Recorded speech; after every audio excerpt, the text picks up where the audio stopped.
हम कश्मीर के डॉक्टर मनमोहन सिंह के दौर में हम कश्मीर के हल्के करीब रोज यही तमाशा लगा हुआ होता है कि जनाब अब आईएमएफ के साथ अग्रीमेंट हुआ, आज हुआ, कल हुआ, लेकिन आजकल करते करते करते महीनों निकल गए। कौन कहता है? मोदी कहता है कि ये पाकिस्तान को मैं ऐसे बर्बाद करूंगा कि ये मांगते मांगते मर जाएंगे, इनको देगा कोई नहीं।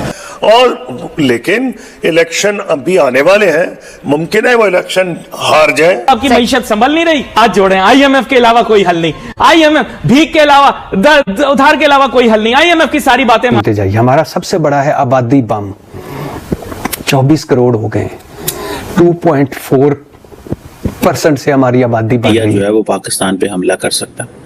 भारत के राम जगहों में तुम्हें जगाने आया हूँ, धर्मों का धर्म एक बलिदान बताने आया हूँ। तो भाई लोग कैसे हो आप लोग? तो यार आज मैं फिर से एक बार आप लोगों के बीच में हाजिर हूँ पाकिस्तान की दुख, दर्द और तकलीफ लेकर।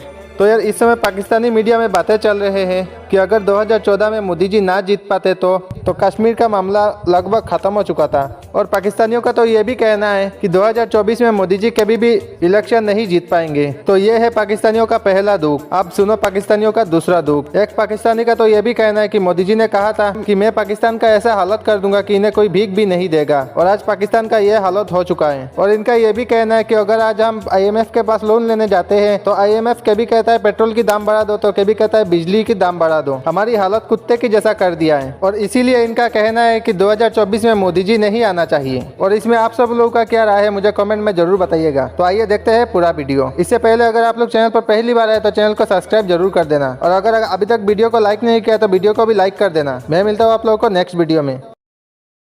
लेकिन कसूरी साहब उस टाइम के हालात बड़े मुख्तलिफ थे, इंडिया की लीडरशिप बड़ी मुख्तलिफ थी। आज की लीडरशिप से कंपेयर करें तो जमीन आसमान का फर्क था। ये ठीक बात है कि आज के दौर से अब आप मुकाबला करें तो उस वक्त की जो हुकूमतें थी, खा वो बीजेपी की थी, अटल बिहारी वाजपेयी साहब की और डॉक्टर मनमोहन सिंह साहब की, जिनसे दोनों से मैंने डील किया है। हम कश्मीर के डॉक्टर मनमोहन सिंह के दौर में हम कश्मीर के हल्के करीब, क्या भारत की 67% की आबादी ने मोदी साहब को के खिलाफ पिछले इलेक्शन में वोट दिया था। वो 33% वोट लेके वहां के हुक्मरान बन गए हैं। और लेकिन इलेक्शन अभी आने वाले हैं, मुमकिन है वो इलेक्शन हार जाए। और अगर वो हार गए तो जो बाकी पॉलिसी पार्टियां हैं, मैंने उनसे डील भी किया है, वो सब उनकी पॉलिसीज मुख्तलिफ हैं, हिंदुस्तान मुसलमानों की तरफ, पाकिस्तान की तरफ। मसला बड़ा संजीदा और संगीन नोयत का है। रोज यही तमाशा लगा हुआ होता है कि जनाब अब आईएमएफ के साथ अग्रीमेंट हुआ, आज हुआ, कल हुआ, लेकिन आजकल करते करते करते महीनों निकल गए। महीनों निकल जाने के बाद भी आईएमएफ के साथ कोई एग्रीमेंट नहीं हुआ। इंडिया जो है वो पाकिस्तान पे हमला कर सकता है। उसके जो डिफरेंट पोर्शंस हैं, अगर आप उस पोर्शन में जाएं तो उसमें एक पोर्शन जो है वो इंडिया और पाकिस्तान का पोर्शन है। और ये जारी बात है, बड़ा इंपॉर्टेंट है। वो basically prime minister Narendra Modi के जो हिस्टोरिकल एक्शंस हैं उसकी बेस के ऊपर बात कर रहे हैं। कहा जा रहा है हमने राजी कर लिया, शराइत मान ली, अब वो हमसे राजी हो गए हैं, मुतमैन हैं, स्टाफ लेवल एग्रीमेंट हो रहा है, जल्द हो जाएगा। अगर मगर अगर मगर अगर मगर अब प्रॉब्लम यह है कि इस अगर मगर के चक्कर में रुपए की कदर के अंदर तेजी से कमी और डॉलर की कदर में तेजी से इजाफा देखा गया है। पाकिस्तान की इकोनॉमी के हकीकी मसाइल एक्सपोज हो चुके हैं। बाबाए बर्बादी मईशत इसहाक डार ने मुल्क और कौम को IMF के आगे कान पकड़वा दिए, मगर अभी तक IMF मान नहीं रहा।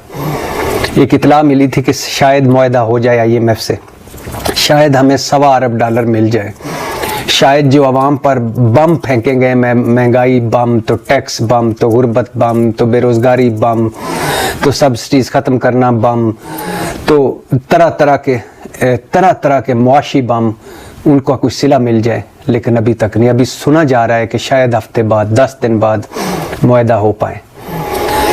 अगर मुआहदा हो भी गया, $1.25 अरब मिल भी गया, और उसके बाद कुछ दोस्तों ने भी मदद कर दी कि हम फ़कीरों पे रहम खा के, तरस खा के, और उसके बाद कुछ कमर्शियल इदारों ने भी हमें तरस खा के या कोई अपनी शराइत मनवा कर कर्जा दे दिया, तो फिर भी ज़्यादा से ज़्यादा 3 महीने या 6 महीने ही चलेंगे। उसके बाद सारा ड्रामा ढकोसला जो कि खेला जा रहा था, बेवजह के नाच गाने किए जा रहे थे कि पाकिस्तान 2050 में 26वीं बड़ी मईशत बन जाएगी, ये सारे ड्रामे एक्सपोज हो गए।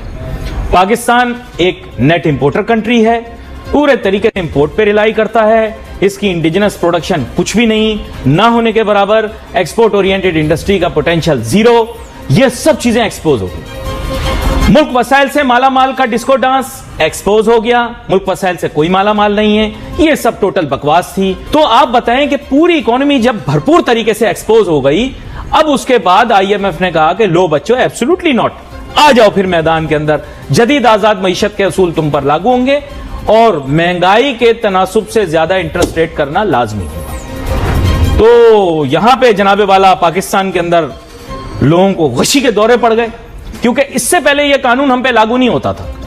क्योंकि हम क्या करते थे, हम कहते थे एब्सोल्युटली यस, वेस्ट कहता था चलो छोटा सा मुल्क है, चने मुरमुरे वाली मईशत है इनकी, जो मर्जी करते हैं करने दो, कौन सा हमें कोई नुकसान पहुंचा देंगे।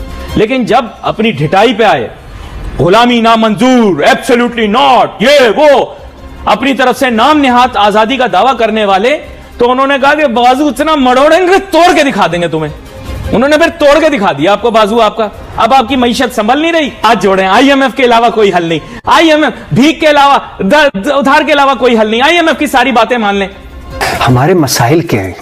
वैसे तो कई बार बता चुका हूं, लेकिन मुख्तर सुनते जाइए। हमारा सबसे बड़ा है आबादी बम, 24 करोड़ हो गए, 2.4% से हमारी आबादी बढ़ रही है, जो दुनिया में मेरे ख्याल से उन ममालिक में हम टॉप पे ही होंगे जहां ज्यादा आबादी है। तो आबादी बम, आबादी को कंट्रोल करें, यानी वो घर जिसमें कल 5 खाने वाले थे आज 10 खाने वाले हैं, कल 15 हो जाएंगे। तो खाना तो जमीन तो वही है, तो कहां से लाएंगे? आबादी बम पे कोई तवज्जो नहीं दे रहा। इंडिया को कहां देख रहे हैं आज? इंडिया तो मैं कह रहा हूं कि वो कहीं चाइना और अमेरिका को पीछे ना छोड़ जाए, चाइना और अमेरिका को पीछे ना छोड़ जाए। जिस नरेंद्र मोदी को हम बुरा भला कहते हैं, वो नरेंद्र मोदी अपने कंट्री को कहां से कहां लेके चला गया। वो देखे तो हमारे एसेट कितने हैं जी, कुछ भी नहीं है, उनके 15,000 अरब है। अब देखें कि हमारे पास अभी हमने जो बैंक में पैसे रखवाए हैं चाइना से लेके 50 करोड़ डॉलर, $3 बिलियन हमारे रिजर्व रह गए हैं, और उनके 600 बिलियन, 3 कहां पे और 600 कहां पे? 600। वो कहता नहीं तकरीर में कि मैं इनको मांगने वाला बना दिया। कौन कहता है? मोदी कहता है कि ये पाकिस्तान को मैं ऐसे बर्बाद करूंगा कि ये मांगते मांगते मर जाएंगे, इनको देगा कोई नहीं। सर गलतियां तुम्हारी अपनी है, बर्बाद तुम अपनी वजह से हो रहे हैं ना। नहीं, ये इमरान खान जो आया ना इख्तिदार में, इमरान खान ने मुल्क